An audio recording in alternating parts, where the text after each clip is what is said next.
Muy buenas noches, oyentes, televidentes, internautas, hermanos migrantes. Bienvenidos a Un Café con JJ por Ecuador TV en la señal nacional.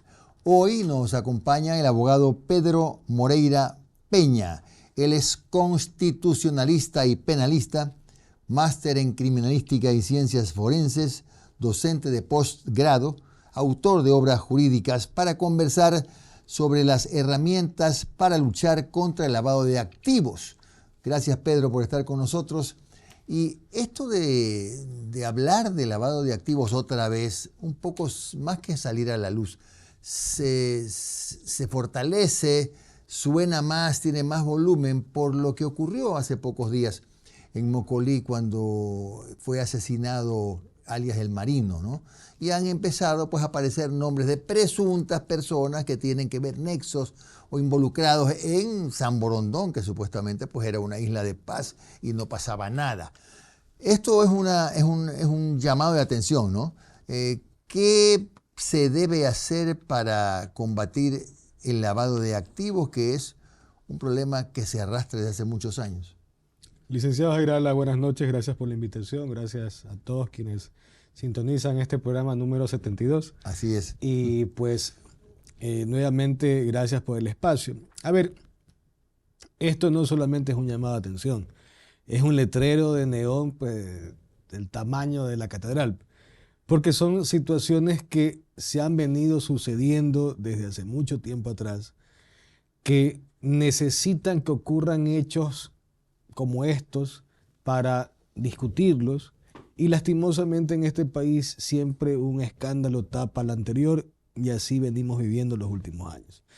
Entonces, tener una respuesta o una única respuesta de qué hacer contra el blanqueo de dineros, como se llama en España, o el lavado de activos a la morocha, no existe una única respuesta. Porque el blanqueo de dineros o el lavado de activos es un delito que se conoce en la doctrina penal como pluriofensivo. ¿Qué significa esto de pluriofensivo? Significa básicamente que lesiona varios derechos jurídicos y se alimenta de varias vertientes. Porque el lavado de activos no solamente se provoca por el narcotráfico, sino también por la corrupción. Muchos dineros mal habidos a través de la corrupción se invierten para que sean a la vez lavados o blanqueados y luego pues sean regulares ante el Estado o ante las normas de control. Entonces el problema es que ha habido un nefasto interín entre mayo del 2017 hasta el 23 de noviembre del 2023 en que el país estuvo al garete, sin controles, sin seguridad, sin política penitenciaria, sin nada. Y el gobierno actual está haciendo sus esfuerzos para retomar las cosas, para tratar de llevarlas por el andarivel que corresponde, pero esto no solamente debe ser reactivo, sino también preventivo. ¿Preventivo cómo? Porque conocido es que cada vez con más espacio en diferentes actividades, los sujetos dedicados a procurar lavar activos están en todos lados. Bueno, voy a decir cosas que han trascendido sin que eso signifique que sea verdad. En los GATS municipales, en los GATS provinciales, en la construcción, en los negocios de venta de automóviles, etcétera. ¿Cómo se puede combatir este crimen que constituye, yo digo, el pilar del crimen organizado? Porque sin plata y sin lavar activos seguramente no estaría escalando como hasta ahora. Claro, pero a ver, licenciado, esto no es un problema de reciente data. Este es un problema muy antiguo. O sea, nosotros crecimos con el consejo de nuestros padres de que la plata mal habida no dura. Obvio, sí. Que el crimen no paga, y una serie de situaciones de que lo fácil que llega, fácil se va. Entonces, toda la vida ha existido gente que, lo conversábamos off the record, que ha tenido un nivel de vida distinto a lo que debería ser. La diferencia es que antes no había este factor mediático donde todo el mundo denosta de todo el mundo. Está expuesto, sí. Y todos estamos expuestos por las redes sociales. Entonces, antes habían personas que de la noche a la mañana hacían un imperio económico. Ahora es más llamativo porque lastimosamente la novelería y la sociedad de consumo nos lleva a que todo lo pongamos en redes. Dónde como, dónde voy, dónde me tomo un café, con quién salgo, qué hago. Hoy mismo hay políticos involucrados en este tema por tomarse fotos y grabarse videos en fiestas con personas que hoy están en entredicho. Claro, y después viene el cómo borro. Yo no lo El conocía. contenido. Entonces, el problema es que la prevención a esto de acá no solo va desde lo jurídico, no solamente va desde lo penal, también va desde una prevención por parte del Estado que entiendo este gobierno a través del MIES está tratando de llevar planes sociales para que nuestra juventud encuentre en lo honesto y en lo justo una solución a sus problemas de pobreza. Pero si yo quiero hoy andar sin referirme a una marca con denuesto, si quiero andar en un carro popular, en una marca popular o en un modelo popular y mañana quiero andar en un carro de alta gama, evidentemente algo no va a cuadrar.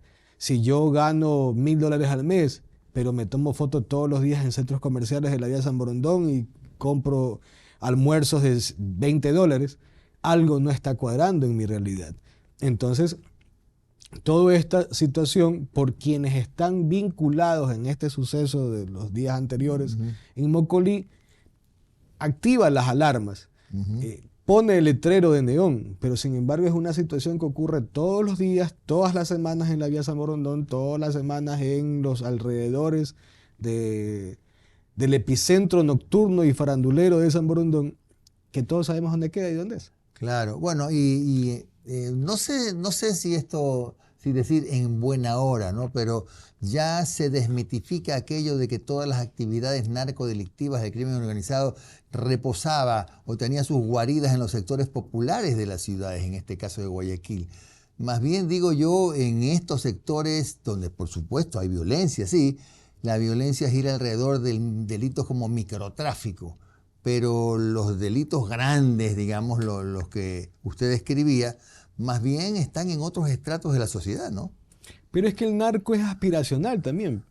La persona o las personas que se dedican a una actividad delictiva, evidentemente buscan salir de estos cinturones de pobreza. Entonces, claro, habrán personas de buena cuna que se dediquen al narcotráfico y que se dediquen a blanqueo de dineros. Pero los jefes identificados de los carteles o de los grupos de delincuencia organizada de este país, el factor común es que provengan de estratos sociales inferiores. Entonces, evidentemente, así como usted, con su trabajo y su esfuerzo, ha progresado económicamente y es el afán de todos los que, incluso los que nos están viendo, de con esfuerzo y trabajo poder prosperar, así también los narcos quieren prosperar, pues salir de un barrio, de una precooperativa donde probablemente vivían y codiarse en Mocolí con los ricos y famosos. Y buscar aceptación también, ¿no? Porque generalmente se ha dicho, bueno, antes se decía en las reuniones sociales y en secreto casi, pero ahora ya no es un secreto, que en muchas urbanizaciones de lujo de San Borondón y de otras áreas, viven allí los líderes del narcotráfico. Tienen sus casas, son miembros de los clubes y buscan esa aceptación y no notoriedad precisamente, pero sí buscan subir de estatus, digamos, ¿no? Mire, hay una propaganda muy común de una tarjeta de crédito, que no lo voy a mencionar, ni siquiera el eslogan para no meternos en problemas, pero que nos decía que con esa tarjeta de crédito usted podía entrar a todos lados. Más o menos esa es la visión de quienes se meten a este tema del blanqueo de dinero. Porque si yo con mi salario tengo que tomarme cafés de $1, porque no me alcanza para más, porque si me tomo ya el de $2 ya me quedo desfinanciado. Pero a través del blanqueo y de esta masiva campaña de consumismo a la que nos enfrentamos todos los días, que la aspiración es poder comprarnos el zapato de marca, la ropa de marca, el carro de marca, yo ya puedo comprarme la taza de café de $5. Claro. Y no solamente eso, ya me puedo ir a Dubái con mis amigos o mis amigas, ya puedo irme a Madrid, ya puedo irme a otras cosas que antes no tenía ni para irme a Pascuales. Entonces, normalmente estas personas que lavan dinero son personas escogidas por el rebote mediático que pueden tener y por la capacidad de introducir los dineros a negocios que no llamarían la atención. Lastimosamente, el negocio se daña cuando se hacen demasiado notorios y cuando ya la situación pasa de ser un lavado underground a ser ya una exposición mediática de lujos que no se pueden alcanzar honestamente. Claro, claro, cuando ya efectivamente uno empieza a preguntarse, bueno, ¿cómo en 2 años, cómo puede haber despegado así este negocio tal o cual, ¿no? ¿Y qué se hace para ponerle freno o por lo menos para bajarle un poco el volumen al lavado de dinero? Mire, hubo una regulación dictada más o menos 1 año y medio de parte, me parece que fue la Superintendencia de Bancos, en asocio con la UAFE y con el SRI, en la que se establecía que toda compra mayor a $500 debía ser bancarizada. Lastimosamente en la práctica no ocurre. No. Entonces es una manera de tratar de prevenir que usted vaya con el saco de yute y pague lo que sea. Es público y notorio que en varias tiendas de alto perfil, en centros comerciales de alto perfil, incluso no facturan ventas inusuales que se hacen de objetos suntuarios que no tendrían cómo justificarse. Claro. Entonces, conversábamos en algún momento cómo poner un limitante para que yo alquile mi casa en la Ciudadela X. Claro, claro. Pero es que ahí nos metemos contra la libertad de contratación. Porque se supone que si yo le arriendo mi casa o usted me arrienda la suya, usted me pide una serie de requisitos como récord, como dónde trabajo, a qué me dedico, quién va a ser mi garante, con quién voy a vivir, etcétera, etcétera. Pero si yo le presento un testaferro, una persona honorable aparentemente, que es a quien usted le va a alquilar, o me presento yo mismo, pero lo pongo a él como garante o a ella como garante, y resulta que usted está frente al conciliere y del grupo de delincuencia organizada más terrible del Ecuador o de Latinoamérica.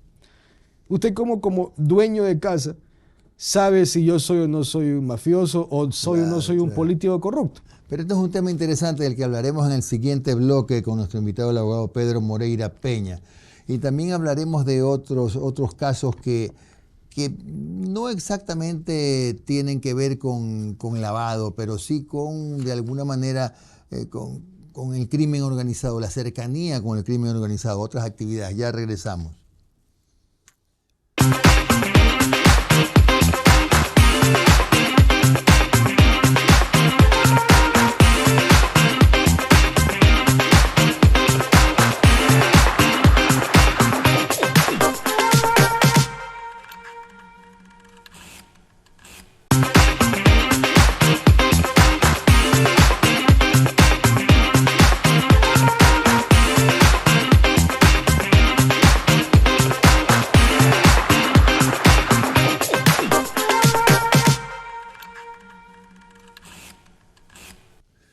Con el abogado Pedro Moreira Peña, constitucionalista, penalista, máster en criminalística y ciencias forenses, docente de posgrado, autor de varias obras jurídicas. Pedro, estábamos hablando antes del corte que sí es un poco complejo este tema del arriendo de quien alquila, porque de hecho no se puede convertir en un inspector de la UAFE, ¿no? Pero lo que debemos aceptar es que sí es real esto de que a veces aparecen arrendatarios que le pagan, arrendadores que le pagan 5, 6, 7 meses, 1 año de un solo golpe. Entonces ahí el que arrienda ni siquiera pregunta. Ese es un asunto complejo. Mire, lo conversábamos en el corte y valga la ocasión, quienes nos escuchan y nos ven esta noche cuando después del programa vayan a descansar, se queden con la idea en la cabeza o lo conversen mañana en el desayuno con sus hijos. Los que pintamos canas crecimos romantizando el crimen organizado a través del Padrino, la obra de Francis Ford Coppola. Bueno, la obra de Mario Puzo, que fue adaptada a la película de Francis Ford Coppola. Y los más jóvenes han idealizado la narcovida de las narconovelas colombianas, mexicanas, donde nos han hecho creer que el lavado de activos es un delito inofensivo o es una conducta inofensiva. Porque de últimas el narcotráfico sabemos que afecta a la salud pública, el matar a alguien, pues evidentemente el sicariato le arrebata la vida a alguien, pero el blanqueo de dinero lo podemos ver como una actividad inocua, que no afecta a nadie, que lo que hace es ayudarme a ir más rápido. Pero sí afecta a la economía, afecta a la libre empresa, afecta a la tributación de un país.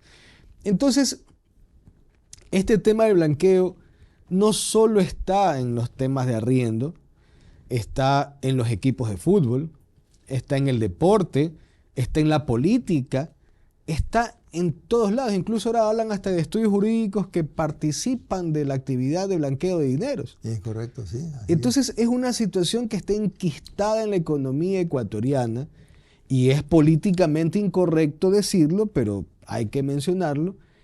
¿Qué tanto o cuánto tiempo podría aguantar la economía ecuatoriana si desaparece el blanqueo de dineros? Terrible eso, terrible eso.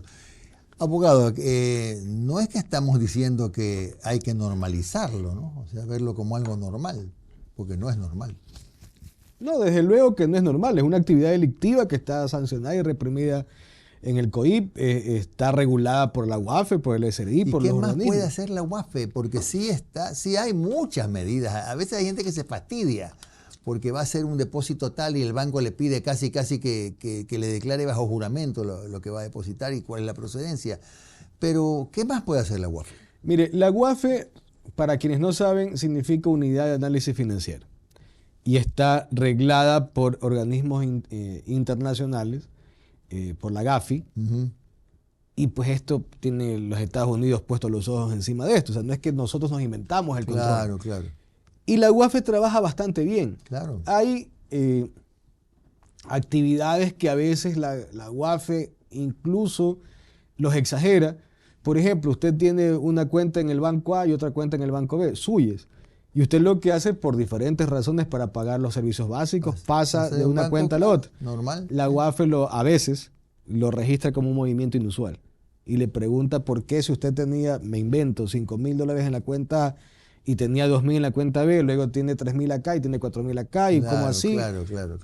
Y como todo está centralizado, a veces los mismos ociosos / genios de la UAFE contaminan la información al SRI y el SRI también le pregunta, ¿y por qué este ingreso y no lo he reportado y no sé qué? Claro. Pero quiero graficar con esto que la UAFE y el SRI y todos los organismos de control, valga la redundancia, controlan la actividad económico-financiera del país y están al tanto de todo. Evidentemente, si yo el dinero vengo y no lo paso por el sistema financiero, sino que pago los honorarios o compro los servicios o lo que sea, directamente sin que haya un registro financiero, esos valores no van a ser contabilizados ni van a constar en ningún lado. Claro. Pero existen las normas y existen las políticas preventivas / reactivas del Estado ecuatoriano para tratar de evitar que desborde el blanqueo de dineros. Pero le repito, tenemos que sincerarnos como sociedad, como prensa, como políticos, como Estado ecuatoriano, qué pasa a la economía ecuatoriana si es que se detiene el blanqueo de dineros. Cómo atacar al blanqueo de dineros, cómo atacar al lavado de activos. Y por favor que no se entienda como una apología de. Claro.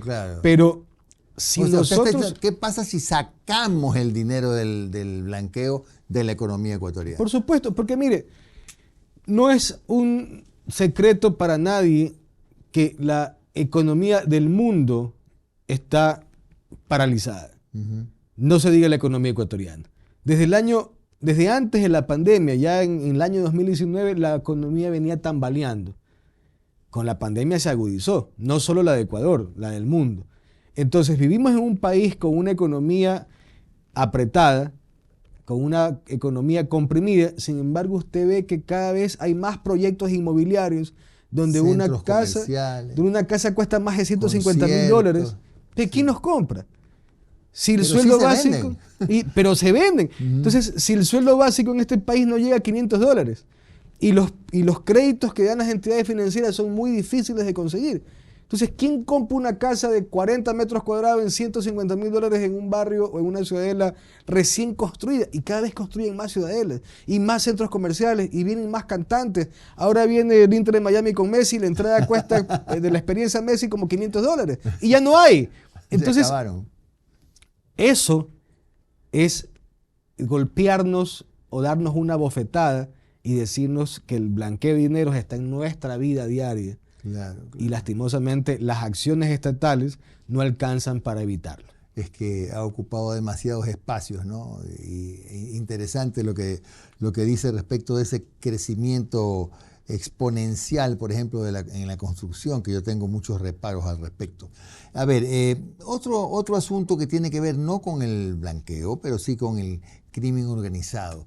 ¿Debemos seguir esperando que aparezca alguna regulación municipal? En Quito parece que van en ese camino, o algún proyecto de ley para organizar el trabajo de los jóvenes generalmente que hacen delivery, que no tienen ningún control, no tienen relación de dependencia, han sido parte, algunos por lo menos han fungido ser trabajadores de delivery, que han participado hasta en asesinatos, en casos de sicariato, en asaltos, pero si nos ponemos a ver en blanco y negro, no le responden a nadie, porque no son empleados y sirven a 4 o 5 locales, por ejemplo, en su moto y con su contenedor.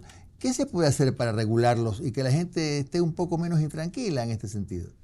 Bueno, yo creo que lo que se puede hacer para regularlos es regularlos. Sí, hacer no una base de datos que establezca quién va a dedicarse a tal cosa. Es un trabajo, digamos, informal, pero para hacer delivery primero se debe tener un transporte para poder hacer delivery. Y quien tenga ese transporte debe ser, por lo menos, si no es propietario, ser concesionario del vehículo y además tener una licencia para poderlo conducir. Además el transporte sea legal, pues no sea una moto gemeliada. Claro. Entonces, claro. mire, licenciado, y amigos y amigas que nos ven y nos escuchan. Esto es más o menos como el transporte de Uber o de InDriver o de estas aplicaciones que se supone que no son regulares porque no está autorizado el taxi pirata o el taxismo pirata en Ecuador. Pero la empresa, entiéndase Uber o la que sea, le pide a usted para registrar su vehículo que lleve los datos, o sea, los documentos del vehículo y que usted se identifique con su licencia y etcétera. Aún así han habido secuestros en estos vehículos de Uber y de otras aplicaciones. Entonces, lo que se podría hacer es que Pedidos Ya, Tipti, que es la de un centro comercial, de un supermercado famoso de Guayaquil, con raíces quiteñas o serranas, tengan una base de datos de quiénes son los deliveries. Porque yo entiendo que no funciona aleatoriamente la asignación de delivery, sino que hay gente que está registrada en la aplicación para que, de acuerdo a dónde se encuentra, en qué sector, al momento del pedido, pueda ser tomado ese pedido y pueda ir a hacer la entrega del producto, la comida, lo que sea. Entonces, la aplicación debe hacerse responsable respecto al comercio que está registrado o que está abonado. Aunque el delivery no tenga relación de dependencia con no importa, pero es que, a ver, usted es la cafetería Un Café con JJ y usted permite que el servicio de delivery Pedro Moreira y Juan Piguave transporten su café ante los pedidos de los clientes. Entonces usted debe pedirle a las compañías Pedro Moreira y Juan Piguave que le den un registro de quiénes son las personas que son deliveries. No porque tengan relación de dependencia, sino porque están adscritos el transporte a esas compañías. Porque ¿qué pasa mañana? Digamos que se envenena el café. Exactamente. Y matan a una persona. Claro que sí. ¿Quién va a responder? Entonces, para poder hacer el control de la persona que entregó el café al usuario final, de quien preparó el café y de quien pidió el café, debe de haber un registro. Entonces, ahora, en los cositos esos, en los bolsos de los deliveries, entran kilos de droga, entran armas, entra lo que usted quiere. Claro. Hasta Jorgito puede entrar en uno de ellos. Claro que sí. Entonces, tenemos que regularlos, pero no atacando la libertad de trabajo, sino previniendo una situación delictiva. Pero hay cosas que hay que regular y no tienen que resentirle a nadie, ¿no? Por ejemplo, comprobar que la procedencia de la moto sea lícita, efectivamente para qué empresas está trabajando ese delivery. La licencia, no se debería permitir trabajar a nadie que no tenga una licencia del Ecuador, o por lo menos que la haya homologado, pues porque tampoco se puede estar trabajando con una licencia extranjera porque ya no es turismo. Claro. ¿Me explico? ¿Eso le parece a usted que también serviría para el control? ¿O no? Es que para comenzar debería tener visa de trabajo. Creemos eso es Entonces, lo más pero complicado. a ver, seamos muy realistas y muy prácticos. También el Estado tiene que colaborar, entiéndase, los municipios, las prefecturas, etcétera, para que la actividad pueda ser regulada. Exactamente. Porque mucha gente se justifica en la informalidad porque los controles son muy rígidos o los precios son muy caros. Entonces, una persona que viene o que no encuentra trabajo y tiene una motito y puede hacer delivery, quizás no tenga el valor para pagar la licencia. Entonces, como un incentivo al trabajo, el municipio, que normalmente va de la mano con la agencia de tránsito o la Agencia Nacional de Tránsito, podrían hacer un convenio. ¿Sabes qué? Si tú eres delivery y vas a trabajar, tu renovación de licencia o tu licencia por primera vez, la puedes pagar en 10 partes. Claro, es una buena idea. Pero hazlo. Es una Y buena así idea. con las patentes comerciales y así con todo. Con Porque todo. lo que el país necesita es trabajar, pero reguladamente, para tratar de alguna forma de combatir o por lo menos de ir tratando de hacerle entorpecer a la actividad delictiva. Bien, como siempre los tiempos se queda corto, pero así es este programa. Estuvo el abogado Pedro Moreira Peña con nosotros. Volveremos mañana a las 22 horas con más en Un Café con JJ por Ecuador TV. Entre tanto, descansen.